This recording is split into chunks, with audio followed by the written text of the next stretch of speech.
इन दोनों नोटों में कागज का वजन बराबर है, लेकिन एक हमारी जिंदगी बदल सकता है और दूसरा सिर्फ चाय समोसे का बिल भरता है।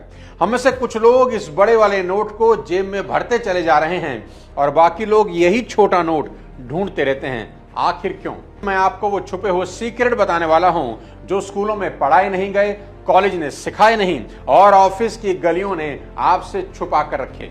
आज मैं बात करूंगा गरीबी और अमीरी के कड़वे सच की। सुनाऊंगा आपको ऐसी 3 कहानियां जिनमें लोग मिट्टी से उठकर आसमान के सितारे बने, और फिर खोलूंगा मनी मैनेजमेंट का असली फॉर्मूला ताकि आपका पैसा आपके लिए पसीना बहाए। और मेरा चैलेंज है कि इस वीडियो के एंड तक अगर आपकी रगों में करंट ना दौड़ जाए तो डिसलाइक ठोक देना। ये चैनल सब्सक्राइब जरूर कीजिए, क्योंकि आज आप चैनल ही नहीं अपना मुकद्दर भी सब्सक्राइब करने वाले हैं। तो अपनी सीट बेल्ट बांध लीजिए और अपनी नोटबुक जरूर उठाइए, because the money roller coaster is leaving right now. दोस्तों, आपने भी सुना होगा India is the land of opportunity. Opportunity तो है, पर वो लोगों में बराबर नहीं बटी। ऑक्सफैम की 2024 रिपोर्ट कहती है कि आज हमारे देश का टॉप 1% देश की कुल दौलत का 40% अकेला पकड़कर बैठा है और नीचे की आधी आबादी के पास सिर्फ 3% बचा है। यानी अगर इंडिया की पूरी दौलत रुपयों से भरे 100 कट्टे हों तो 1% लोग 40 कट्टे उठा ले जाते हैं और 70 करोड़ लोग बचे हुए सिर्फ 3 कट्टों पर धक्का मुक्की कर रहे हैं। लेकिन ये विडंबना सिर्फ हिंदुस्तान की नहीं, ये हर उस समाज की कहानी है जहां मनी गेम के रूल्स बेहद सीक्रेट रखे गए। मतलब किसी के पास यहां ज्यादा जानकारी है और किसी के पास बिल्कुल भी नहीं। तो असली लड़ाई यहां पैसे की नहीं, जानकारी की है। जिस इंसान को सबसे पहले और सबसे तेज इंफॉर्मेशन मिल जाती है वो सारा पैसा उठाकर अपने अकाउंट में मोड़ देता है, और जिन लोगों के पास इंफॉर्मेशन का अभाव है वो सब गरीबी का तमाशा देख रहे हैं। तो आज सबसे पहले समझते हैं गरीबी के वो ऐसे 5 अदृश्य जाल जिसके अंदर करीब करीब सारा हिंदुस्तान फंसा हुआ है। सबसे पहला जाल है फाइनेंशियल इलिटरेसी। देश में अभी भी बहुत से लोगों को सबसे कॉमन और सबसे जरूरी चीज कंपाउंडिंग इंटरेस्ट की ताकत का नहीं पता, जो इस दुनिया का 8वां बड़ा अजूबा है। बहुत आसानी से आज आपको समझा सकता हूं। अगर लोग 100 रुपया भी रोज इन्वेस्ट करें तो महीने के 3000 और साल के 36,000 रुपए होते हैं। और ये मान लें कि ये इन्वेस्टमेंट आपको सिर्फ 12% का रिटर्न देगी, और साथ ही साथ आप हर साल दर साल इस इन्वेस्टमेंट में 12% बढ़ाते चले जाएं।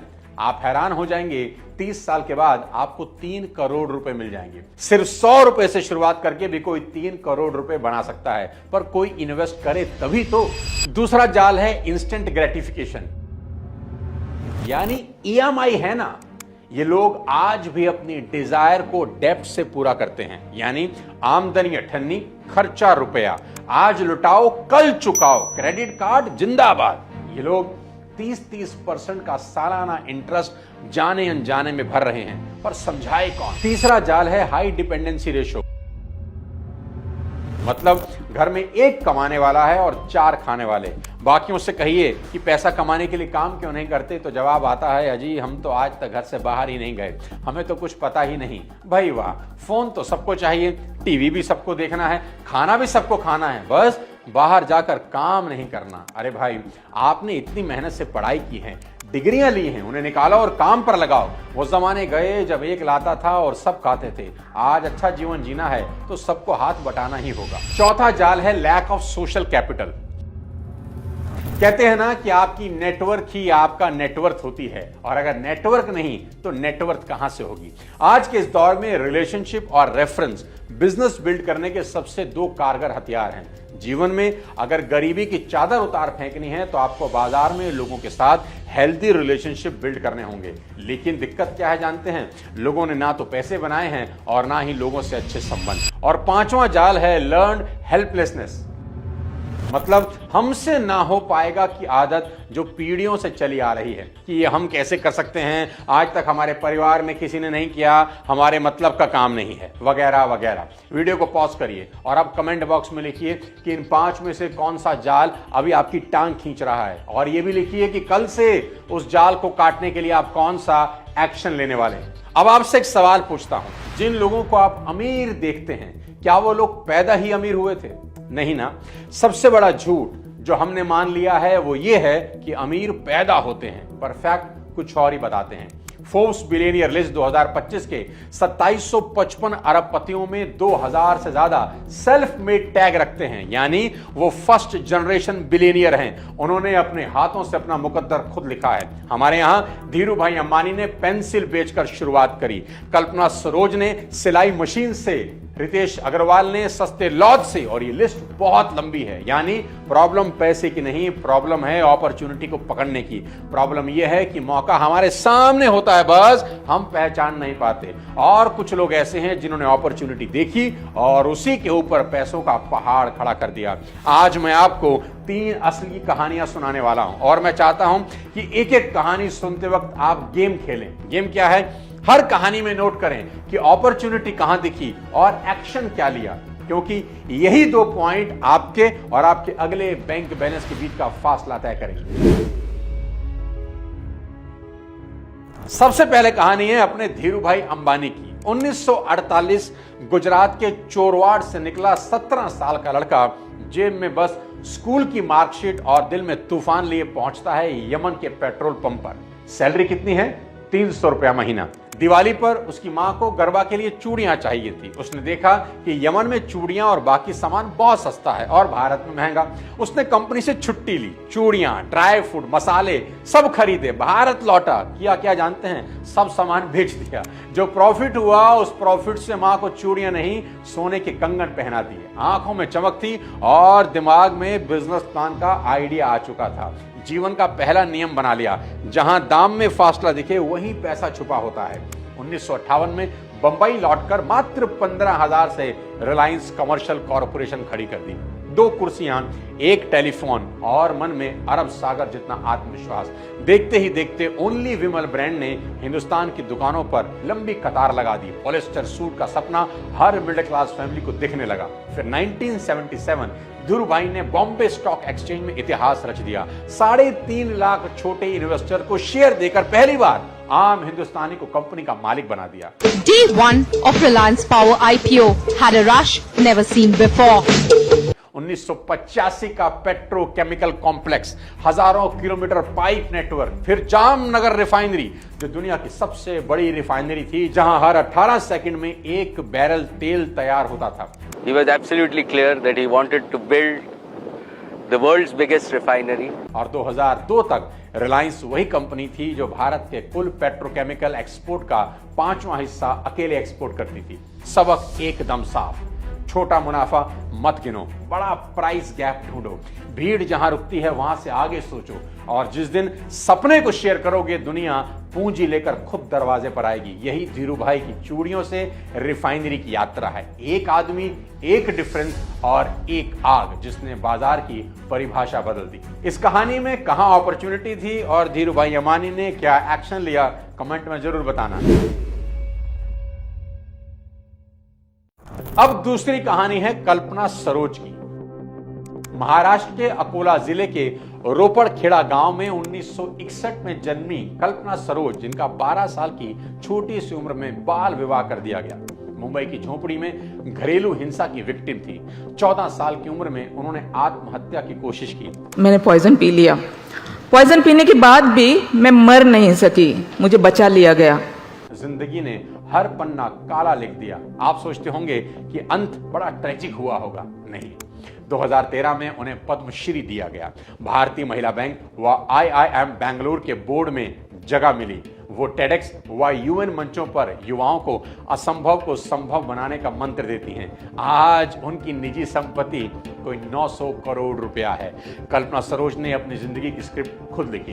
रोज 2 रुपया मजदूरी पर गारमेंट कंपनी में काम किया, सरकारी लोन से सिलाई की दुकान चालू की, सिलाई मशीन से 3 रुपया प्रति ब्लाउज कमाए और फिर सरकारी लोन से फर्नीचर वर्कशॉप खड़ी कर 300 मजदूरों को रोजगार दिया। उनका सबसे चर्चित कारनामा 2006 का है, जब कमानी ट्यूब्स पर 116 करोड़ का कर्ज था। ये कंपनी 500 से ज्यादा मुकदमे और लिटिगेशन नोटिस पर लटकी थी। सारे खरीदार भाग चुके थे। सब बोले ये कंपनी डूबता जहाज है। कल्पना बोली डूबता जहाज है तो क्या हुआ, मैं कैप्टन बढ़िया हूं, पार लगा दूंगी। कल्पना सरोज ने वर्कर्स यूनियन, बैंकों व कोर्ट को एक मेज पर लाकर एक स्कीम समझाई। मजदूरों के बकाया 8.5 करोड़ चुकाए, 3 नई गैस फर्नेस लगाई और 2010 तक कंपनी को प्रॉफिट में मोड़ दिया। हिस्ट्री में यह पहला मौका था जब एक दलित महिला ने खस्ता हाल कॉर्पोरेट कंपनी को रिवाइव कर प्रोडक्शन पर ला दिया और आज वही ब्रांड खाड़ी देशों में प्रीमियम पर बिक रहा है। कोर्ट ने उन्हें द ओरिजिनल स्लमडॉग मिलेनियर कहा। वो कहा करती थी जब लोग डरकर भागते हैं वही वक्त भागने वालों के लिए रास्ता खोलता है। कहते हैं ना, हौसले का लोन जब सैंक्शन हो जाए तो ब्याज में दुनिया रिस्पेक्ट चुकाती है। आपके लिए फिर वही सवाल, इस कहानी में कहां अपॉर्चुनिटी थी और कल्पना सरोज ने क्या एक्शन लिया, कमेंट में जरूर बताइए। और तीसरी कहानी है रितेश अग्रवाल। ओडिशा के छोटे से कस्बे बिसमकुटुक में 13 साल सिम कार्ड बेचने वाला 17 साल का लड़का जब पहली बार दिल्ली आया तब जेब पतली थी पर सपने मोटे। वो दिल्ली की सड़कों पर 800 रुपए से 900 रुपए के सस्ते होटल ढूंढता ढूंढता एक प्रॉब्लम पकड़ता है। क्या कि अधिकतर होटल के कमरे खाली हैं पर ट्रैवलर को मिल नहीं रहे और रेट है अनाप शनाप। उसने सॉल्यूशन ढूंढा, एक ऐसा प्लेटफॉर्म होना चाहिए जो होटल के कमरों को वैसा ही स्टैंडर्ड, वही प्राइस प्रॉमिस और वही एक्सपीरियंस दे जैसे मैकडॉनल्ड का बर्गर, जिसे चाहे आप मुंबई में खाएं चाहे मुरादाबाद में, टेस्ट एक जैसा होगा। और फिर जन्म हुआ ओयो का। दोस्तों 2025 तक ओयो 80 से ज्यादा देशों में 1,57,000 होटलों से पार्टनरशिप करके 4 करोड़ से ज्यादा पैसेंजर को चीपेस्ट रूम प्रोवाइड करा चुका है। कोविड पेंडेमिक के दौरान जब होटल इंडस्ट्री पूरी तरह आईसीयू में थी, रितेश अग्रवाल ने कमीशन मॉडल को subscription plus flexible revenue share में बदलकर मालिकों का फिक्स खर्चा 0 कर दिया। फिर ओयो 360 लॉन्च करके सब खेल बदल दिया। नतीजा यह हुआ कि सोने कमरों में ट्रैफिक लौटा, कंपनी ने पहली बार प्रॉफिट रजिस्टर किया और रितेश ने 1.5 लाख से ज्यादा होटलों को आईसीयू से उठाकर तेज रफ्तार रनवे पर पहुंचा दिया और साबित कर दिया कि जब बाजार ऑक्सीजन छीने तो टेक इनोवेशन ही असली वेंटिलेटर का काम करता है। सीख क्या मिली? बड़ी सिंपल है कि छोटा आइडिया अगर बड़ा पेन हल करे तो दुनिया फंडिंग खुद ब खुद दफ्तर तक पहुंचा देती है। यानी आपका दिमाग सोना उगलने वाली खान है, बस आपको सही इंस्ट्रूमेंट से खनन करना आना चाहिए। सवाल फिर वही, इस कहानी में अपॉर्चुनिटी कहां थी और रितेश ने क्या एक्शन लिया, कमेंट में जरूर बताइए। तो दोस्तों, पेट्रोल पंप का सेल्समैन, स्लम की सिलाई मास्टर और सस्ते हॉस्टल का घुमक्कड़, तीनों ने प्रूव किया कि सर्कमस्टांसेस हमसे बड़े नहीं, हमारे फैसले बड़े होते हैं। अगर ये इंस्पिरेशनल कहानियां भी आपकी रगों में आग नहीं लगाती तो शायद आपका वाईफाई ही स्लो है। वीडियो दोबारा प्ले कर लीजिए। अभी लाइफ में चाहे जितनी गरीबी हो, जितनी इनइक्वालिटी हो या हौसले की कमी हो, याद रखो पैसा सबसे पहले दिमाग में उगता है, जेब में तो बस फसल काटनी होती है। अब उठो, एक्शन लो और अगली कामयाबी की कहानी तुम लिखो। हम सब पढ़ने को बेताब हैं। वीडियो अगर पसंद आया हो तो कम से कम अपने 5 जानने वालों को जरूर शेयर कर दें। अगले किसी और धमाकेदार वीडियो के साथ जल्द आपसे मिलता हूं। तब तक स्वास्थ्य का ध्यान रखें। जय हिंद।